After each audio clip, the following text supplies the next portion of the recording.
All right, well, good morning again, everyone. It's good to see you're here. And we're going to be singing a cappella. So the point is I've made some changes to the hymns. So what you see in your bulletin is absolutely not what we're going to sing. So I need you to turn to hymn number 4. We're going to start hymn number 4, Praise Him, Praise Him.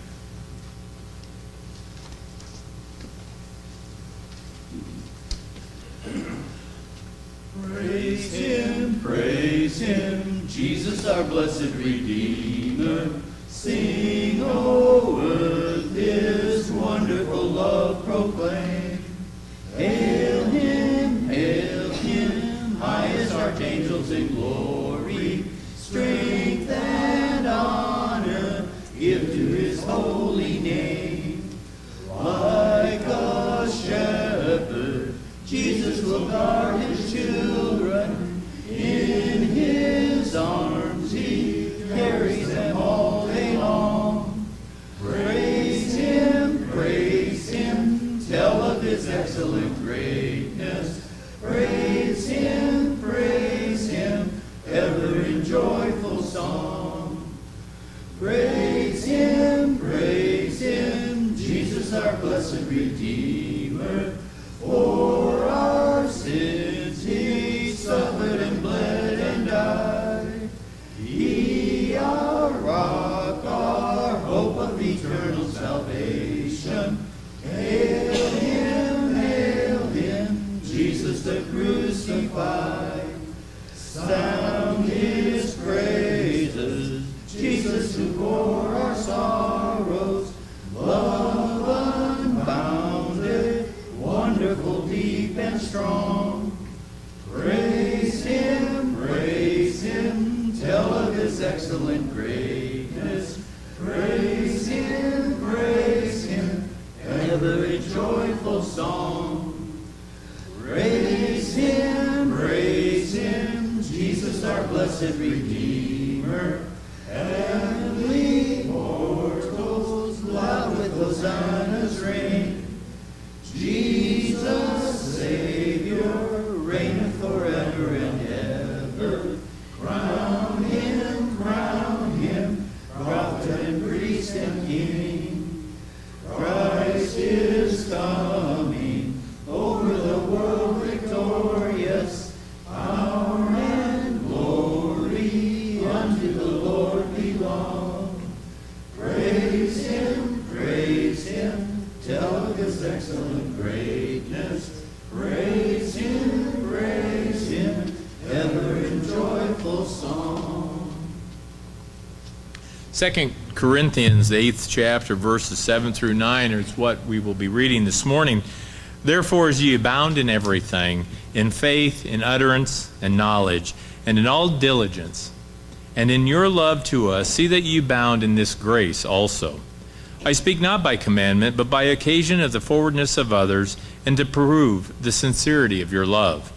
For ye know the grace of our Lord Jesus Christ, that, though He was rich, yet for your sakes He became poor, that ye, through His poverty, might be rich.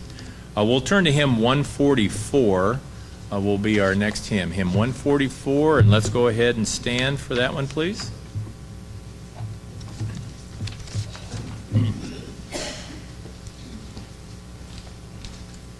Rock of ages, fled for me.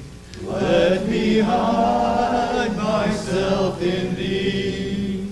Let the water and the blood from Thy riven side which flowed be a sin, a double cure. Cleanse me from its guilt and power, not the labors of my hands can fulfill my law's demands. Could my zeal no respite show? Could my tears forever flow? All for sin could not atone. Thou must save, and Thou alone.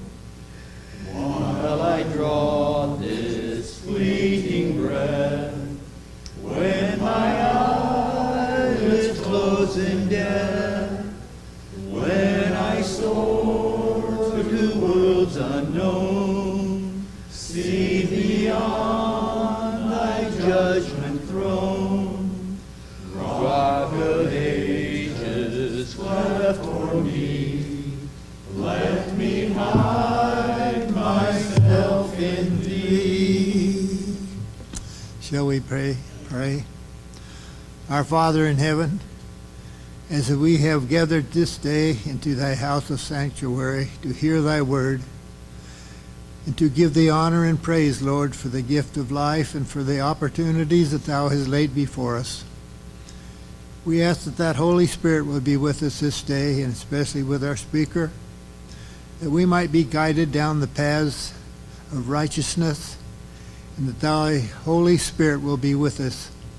Help us in our lives that we have here upon this earth today, and cause in our minds and our desires that we will follow thee and to give thee honor and praise for the gifts of life, but also for this part of thy vineyards in which we live.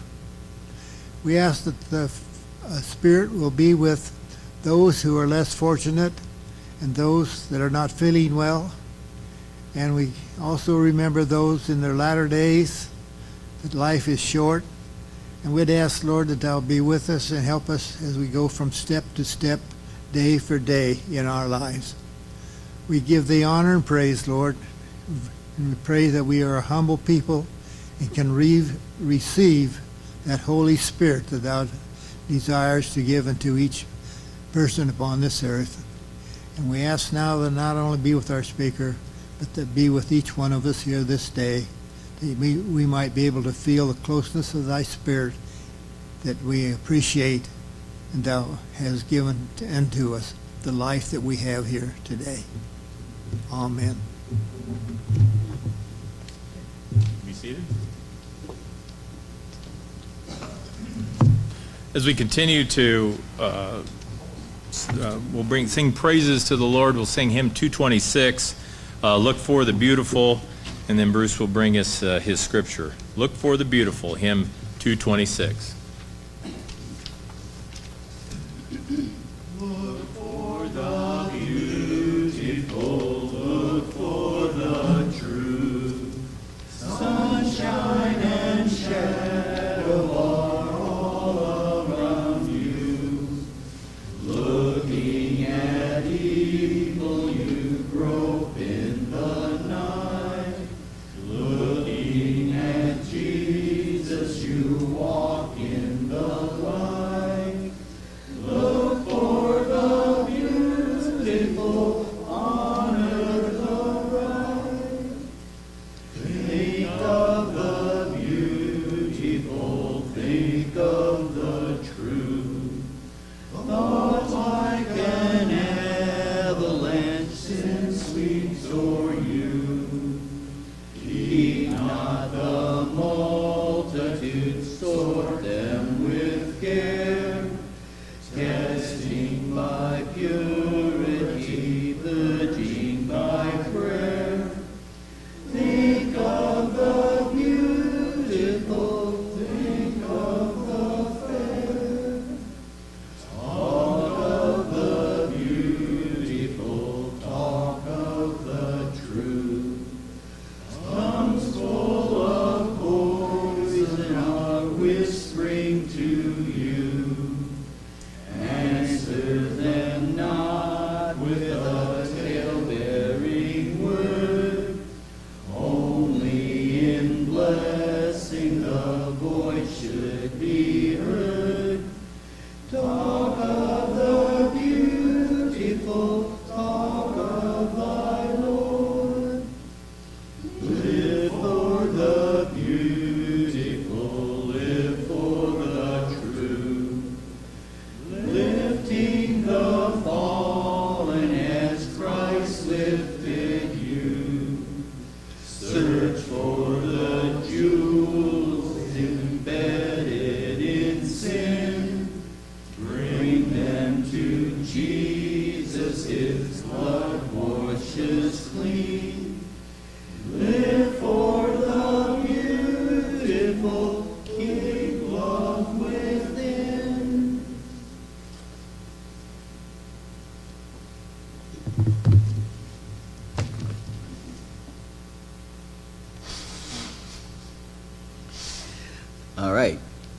need to move that in. There we go. Can everybody hear me okay?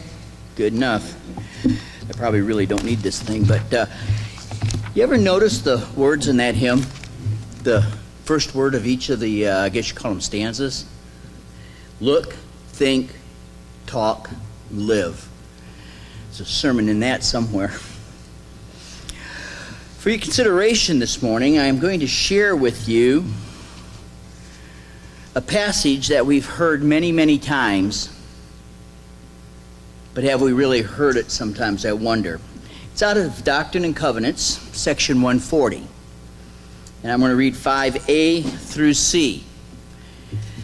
The church is admonished again that all movements towards Zion and the gathering and temporalities connected therewith are within my law, and all things should be done in order. The advice and counsel of the elders and of the bishop and his counsel be sought and honored when received, as before enjoined. Though of necessity their counsel when given is not intended to dictate or to deny any man his agency. The work of preparation and the perfection of my saints goes forward slowly, and Zionic conditions are no further away, nor any closer than the spiritual condition of my people justifies.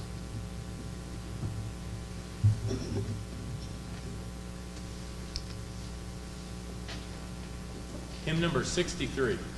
Let us pray for one another.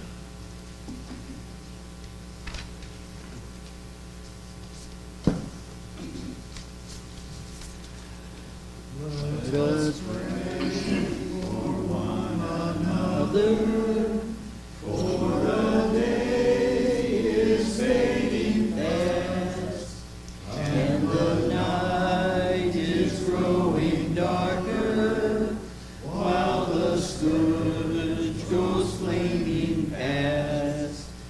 We can see it in the darkness, closing round our narrow way, and the snares are growing thicker. For each other let us pray. We are walking down time's vista. We are very near the end. Let us pray that God the Father will His guiding Spirit send. Now the foe becomes more daring, knowing well the latter day is the strength of His despairing. For each other let us pray. Pray in faith and pray unceasing to the God we love and trust. For our prayers are much availing if we walk upright and just. Be not weary of exhorting, heed the lesson of each day, and that we may be unwavering. For each other let us pray. It is waning on toward midnight. Soon we'll hear the watchman say, see, the Son of God is coming. Go and meet Him on the way. Let our lamps may then be burning, bright enough to guide our way, and that we may share His glory. For each other let us pray.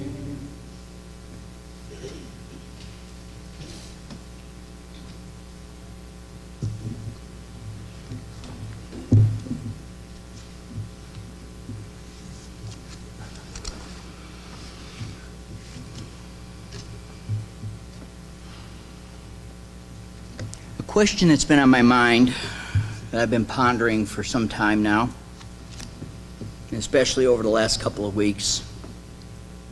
Where is Zion? Where is it?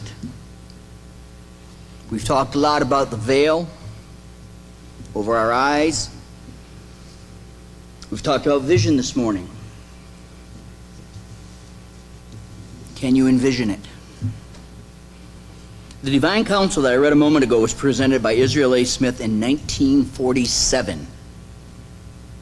That was 71 years ago. Nearly 3/4 of a century have passed, and still we're asking ourselves, where is Zion? When will it come? You know, when we look at the scriptures, sometimes we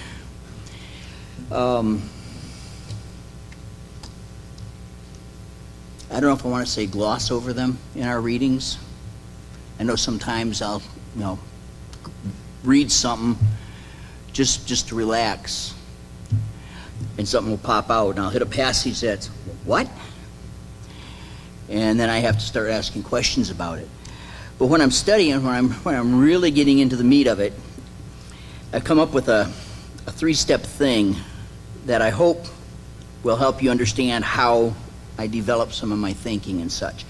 There's 3 questions we need to ask ourselves when we're reading Scripture, such as that section 140 that we've heard over and over and over, but have we really looked at it?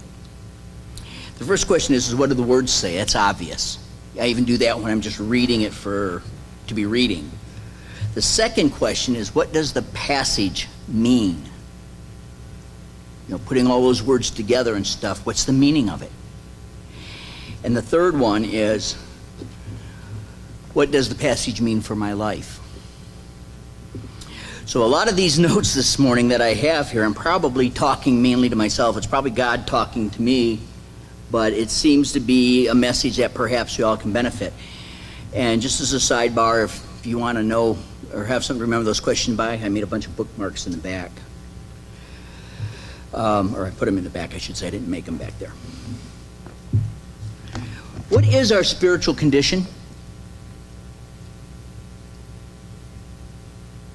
What does it mean?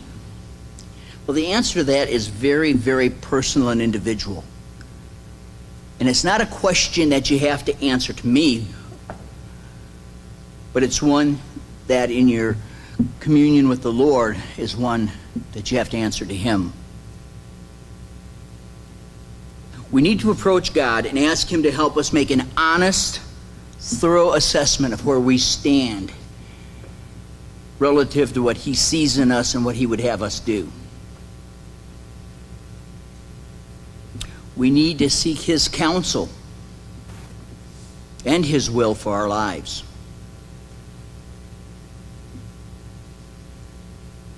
And as we conduct those assessments, there's a few things we probably want to keep in mind. One of those is that we were created to experience joy. Think about that. Created to experience joy.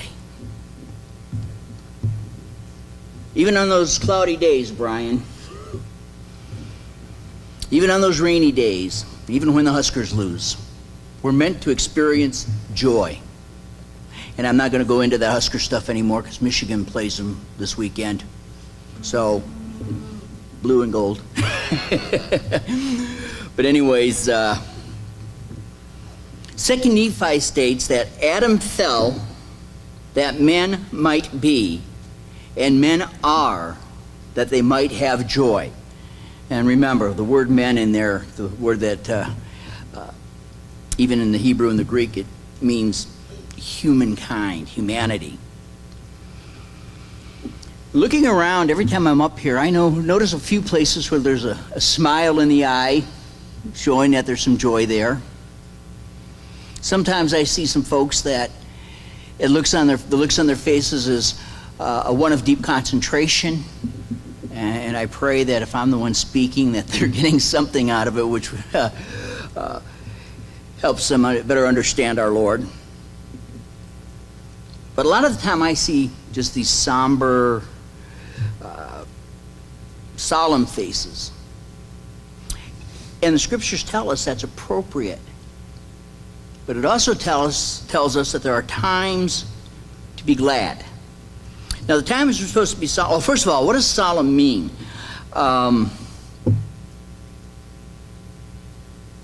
Well, it means dignified, earnest, genuine, heartfelt. At least according to dictionary.com, it does.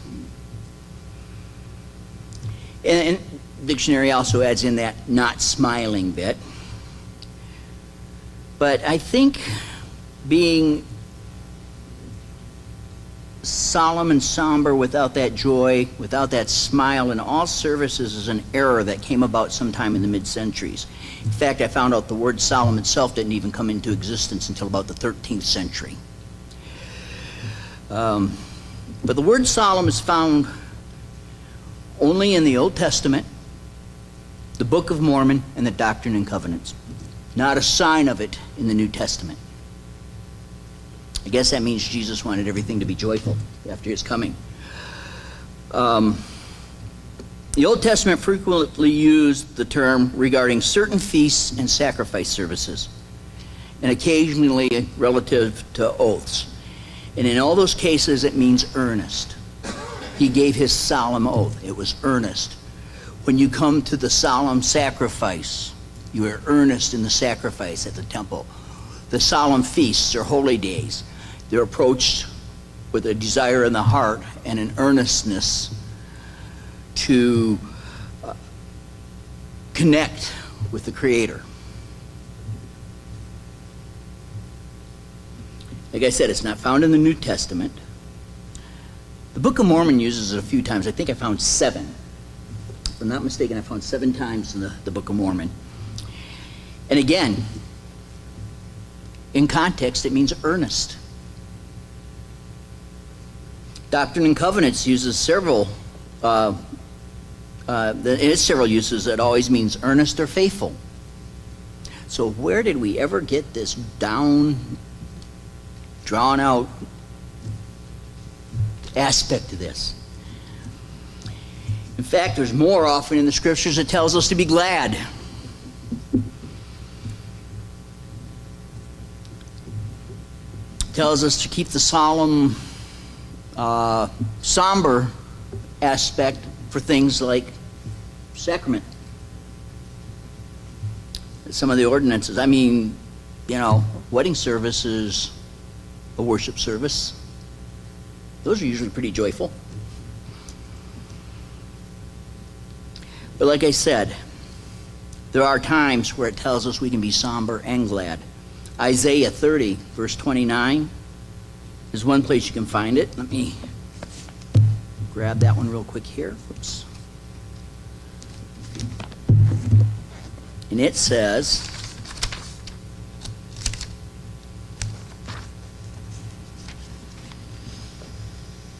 "Ye shall have a song as in the night when a holy solemnity is kept, and gladness of heart as when one goeth with a pipe to come unto the mountain of the Lord, to the mighty one of Israel."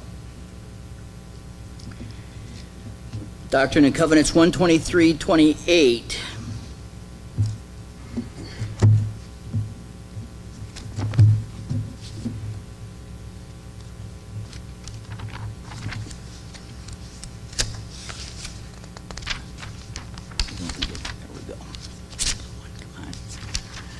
Pages are sticking together. 123:28b. The Spirit of the Master fell upon those presents, and the service in season 1 was of joyful solemnity and peace.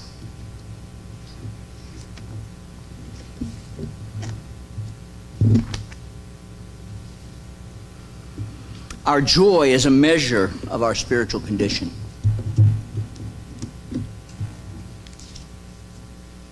Have you ever stopped to think about that? Joy is a part of our spiritual condition. And we have plenty to be joyful for, don't we? Think about it. Christ has overcome death so we can have eternal life with Him. We no longer have to face that fiery lake. that condemnation that comes, that darkness, the gnashing of teeth and the wailing. We can have hope in our worst situations and our darkest moments. We have all this by turning to the Lord. The Epistle to the Hebrews says, in the 6th chapter, "And we will go on unto perfection if God permit. For he hath made it possible for those who were once enlightened and have tasted of the heavenly gift and were made partakers of the Holy Ghost and have tasted the good word of God and the powers of the world to come." So how do we taste the word of God? Have you ever thought of that as a word relative to our Christian walk? To taste of the heavenly gift and taste of the good word of God? How do we taste it?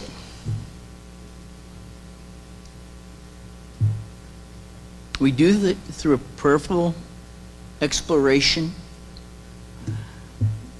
of the words that he's given us, the witness that he's given us, all three of them. We taste it when we spend regular time in there.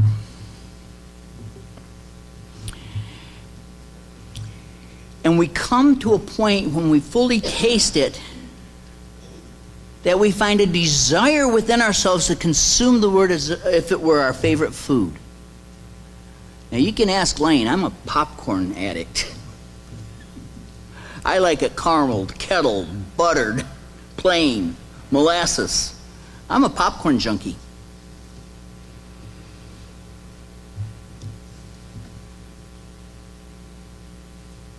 And when I get some, I'm pretty happy. But unlike popcorn, this is both meat and dessert.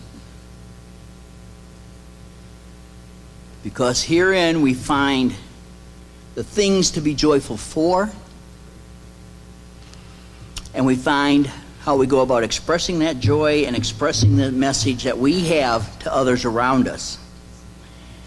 Lectures in Faith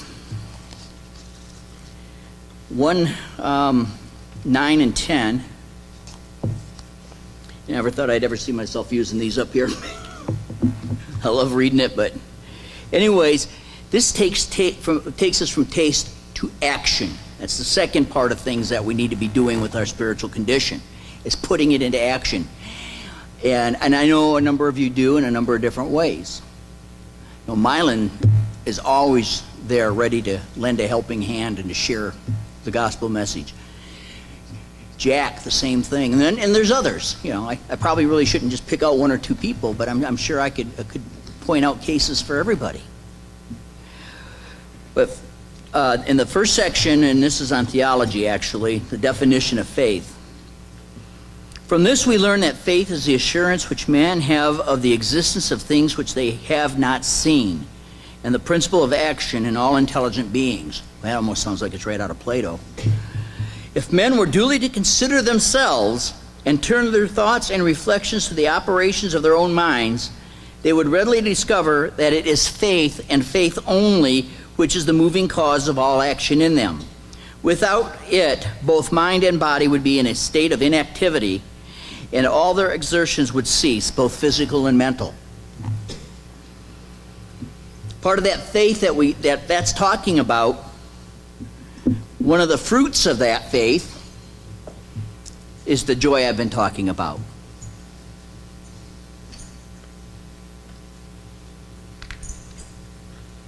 Without faith and joy, what motivates us?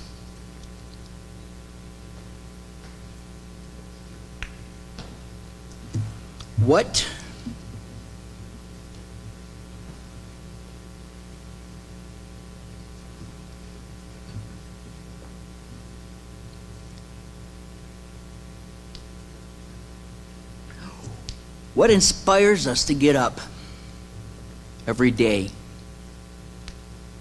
Without faith and without joy, what makes all this worth anything?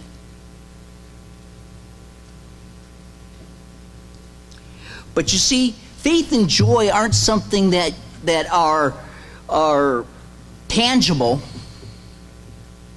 They're extensions of our relationship with our Lord Jesus Christ and our Heavenly Father.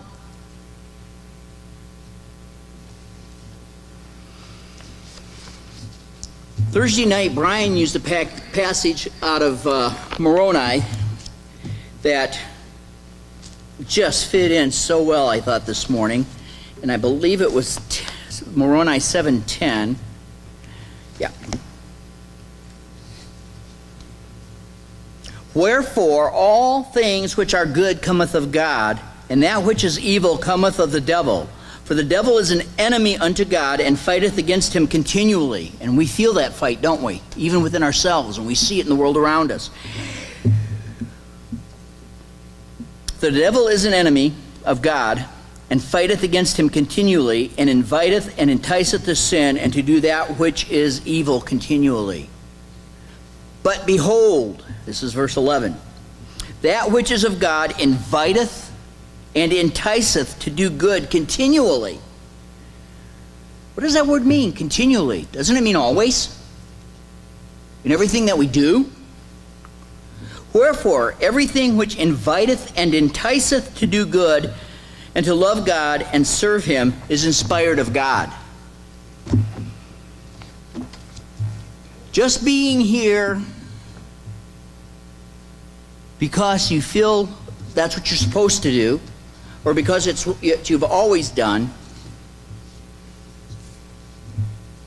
isn't enough.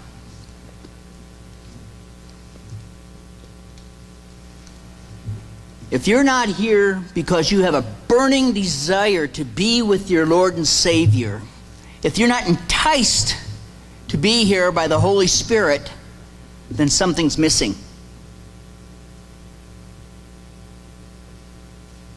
If in your day-to-day walk outside these walls, you are not enticed, induced to look to him because you love him, something is lacking.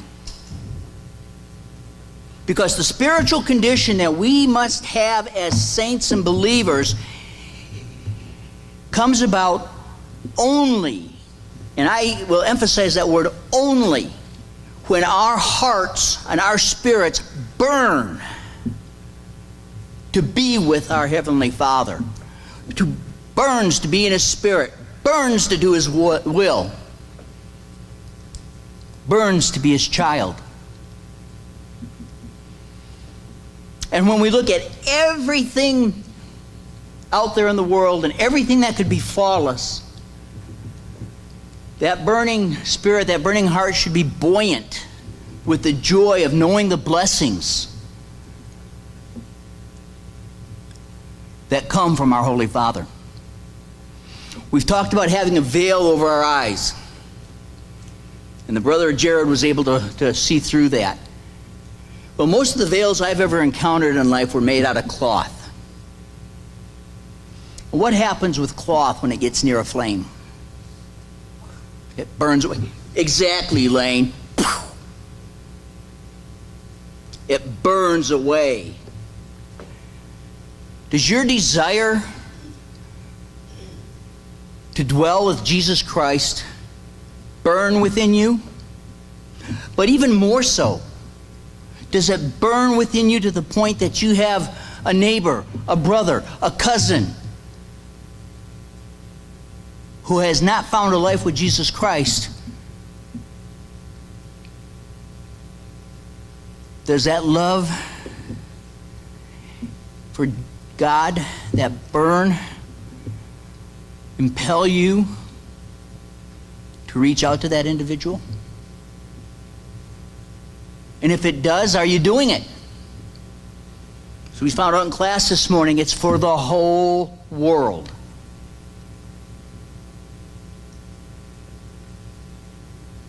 Are we sharing it with our spouses the way we should? Our children? I'd have to say I'm not consistent in that. So I got some work to do. But as Brian quoted Dennis Hart this morning, it goes to, why are you here? And I don't mean sitting here on Sunday, but why are you in that shell, given this probationary period on this earth? Why?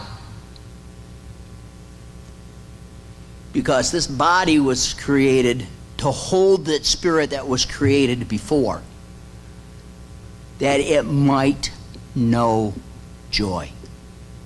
And when you look for that joy, when you start counting the blessings that you've been given, even the little bitty ones. In fact, there's more of those than there are those great big ones like healings and such. I've been privy to both.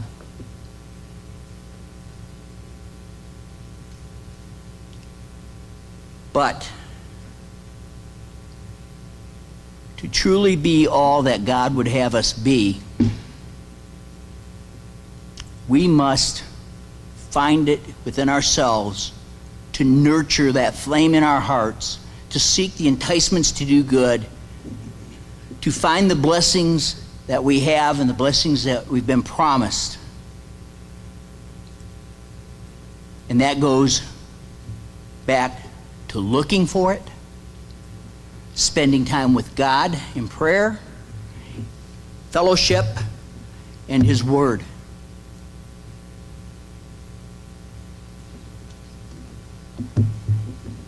This is a beautiful story. It's a story of promise. Even within those stories that seem dark and gloomy, a light shines through it. A truth. And for every one of the characters that we read about in here, the Pauls, the Peters, even the Jonahs and Jobs, we can have the same encounter with our Heavenly Father. And frankly, we should be. Now, like I said, I can't answer for you what that relationship is. I do know that there's got to be some there because of your steadfastness in coming to the services on Sundays, and I'd kind of like to see a few more on Thursday nights too, but I understand the ways of the world sometimes work against that. I also think that if we really had that spirit in us that entices us to be with Him, we might find ourselves putting some other things to the side.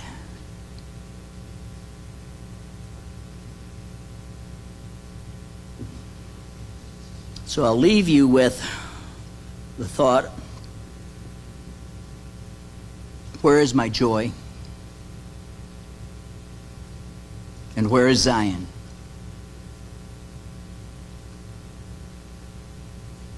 Because you notice, it's not just one of us having to have that spiritual condition, but all His children that would turn to Him, all the saints. You know, it's easy to sit on the bench. That kind of makes us look lukewarm, excuse me. But it's my prayer that the Spirit of God touches you, touches me with that burning flame that the disciples found in the upper room as described in that 2nd chapter of Acts. It gives us courage, gives us gifts, gives us joy, and gives Him honor.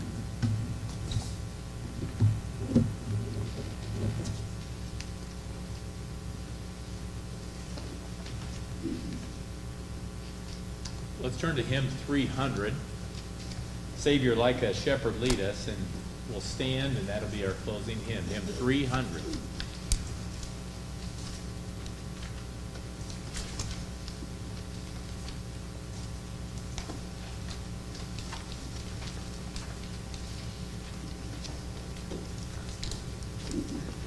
Savior, like shepherd, lead us. Much we need thy tender care.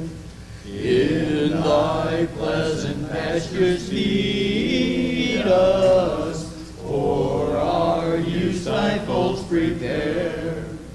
Blessed Jesus, blessed Jesus, thou hast bought us, thine we are. Blessed Jesus, blessed Jesus, thou hast bought us, thine we are. We are thine, do thou befriend us, be the guardian of our way. Keep thy flock from sin, defend us, seek us when we go astray.